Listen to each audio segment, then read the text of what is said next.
Nahmaduhu wa nusalli ala rasulihil kareem. My respected elders and brothers, before we start with the hadith, an announcement. Our usual tartib for the ta'aleem is on Mondays and Wednesdays, but starting from today, inshallah, we'll be having this ta'aleem 3 days a week, Monday, Tuesday, and Wednesday. If for any specific week the schedule changes, inshallah, we'll inform you. Otherwise, this will be the normal schedule, inshallah.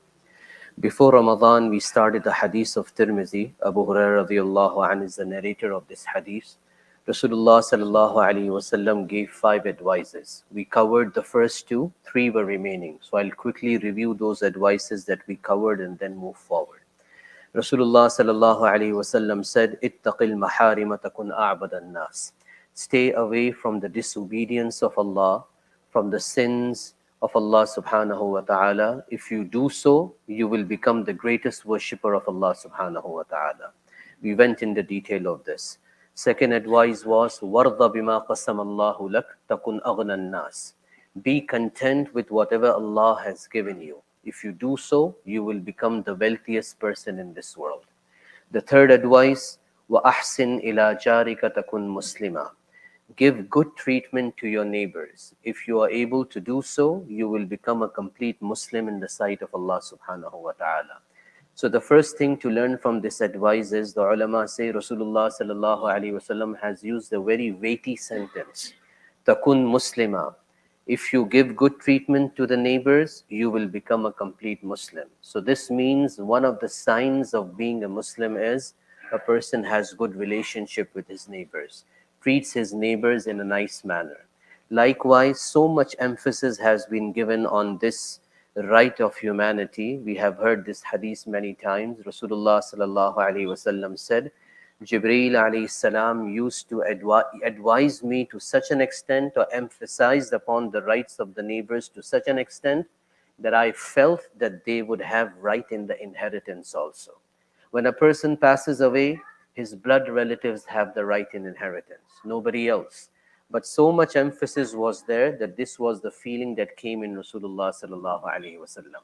So one is giving good treatment, and one is bearing their pain also. Both are rights of the neighbors. Hassan Basri rahmatullah alayhi used to say, like it is a right of the neighbor to give him or her good treatment, likewise it is the right of the neighbor to bear with patience his pain and suffering also. And the last thing, sometimes we have this misconception that if our neighbors are non-Muslims, they have no rights. So this is wrong. The hadith doesn't say that if you give good treatment to your Muslim neighbors. This just uses the word general, neighbors. That's why, for example, if on our right side is a Muslim neighbor and on the left side is a non-Muslim neighbor, both of them have rights. Yes, the right of the Muslim is more as compared to the right of the non-Muslim because of Iman and because of faith. But that doesn't deprive the non-Muslim of the general rights that are there of the neighbors. The hadith of Abu Dawood, Abdullah bin Umar radiallahu anh came home, a goat has been freshly slaughtered. What did he ask his family members? Ahtaytum lijarina al-Yahudi? Did you give the meat to our Jewish neighbor? He repeated this question twice. And then he said, I'm asking this because I heard Rasulullah sallallahu alaihi wasallam regarding the hadith of Jibreel that I just mentioned. So this is a dalil and evidence that whether Muslim or non-Muslim neighbors, general rights are the same. May Allah subhanahu wa ta'ala give us the understanding. Ameen. Ramzan से पहले एक हदीस शुरू की थी जिसमें आप सल्लल्लाहु अलैहि वसल्लम की 5 नसीहतों का जिक्र था। 2 नसीहतें हमने पूरी कर ली थी, 3 बाकी थी। पहली नसीहत आप सल्लल्लाहु अलैहि वसल्लम ने फरमाया जिसका मफ़हूम कि गुनाहों से अपने आप को बचाओ। अगर तुम ऐसा करोगे तो अल्लाह के सबसे बड़े इबादत गुजार बन जाओगे। इसकी तफसील में गए थे। दूसरी नसीहत, जो कुछ अल्लाह पाक ने तुम्हें दिया है इस दुनिया में उस पे राज़ी हो जाओ, उस पे क़नाअत इख्तियार कर लो, तो तुम दुनिया में सबसे अमीर तरीन आदमी बन जाओगे। तीसरी नसीहत आप सल्लल्लाहु अलैहि वसल्लम ने फरमाया जिसका मफ़हूम, पड़ोसियों के साथ अच्छा सलूक करो। अगर तुम ऐसा करोगे तो तुम जो है कामिल मुसलमान बन जाओगे। तो पहली चीज़ क्या समझ में आई कि मुसलमान होने को आप सल्लल्लाहु अलैहि वसल्लम ने पड़ोसियों के अच्छे ताल्लुक़ से जोड़ा। جس کی وجہ سے علماء فرماتے ہیں کہ مسلمان ہونے کی علامات میں سے، نشانیوں میں سے ایک نشانی ہے کہ آدمی کے تعلقات اپنے پڑوسیوں سے اچھے ہوں۔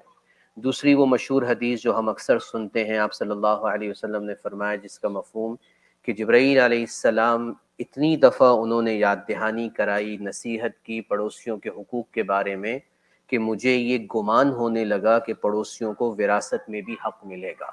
وراثت میں صرف خون کے رشتہ داروں کو حق ملتا ہے، کسی اور کو نہیں ملتا، لیکن اتنا یاد دلانا کہ جس سے آپ صلی اللہ علیہ وسلم کو یہ گمان ہونے لگا۔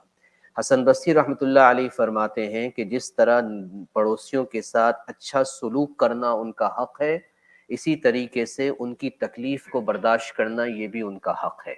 اور آخری چیز، بعض دفعہ اس ملک میں رہتے ہوئے ہمیں غلط فہمی ہوتی ہے کہ صرف مسلمان پڑوسیوں کا حق ہے، غیر مسلم پڑوسیوں کا کوئی حق نہیں۔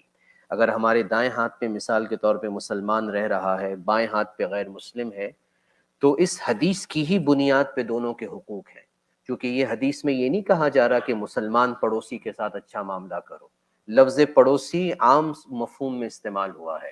دوسری دلیل اسی کیا ہے، ابو داؤد شریف کی روایت، عبداللہ ابن عمر رضی اللہ عنہ گھر تشریف لائے، اس وقت گھر والوں نے بکری ذبح کی ہوئی تھی، تو ان سے سوال کیا کہ کیا تم نے یہ بکری کا گوشت ہمارے یہودی پڑوسی کو بھیجا؟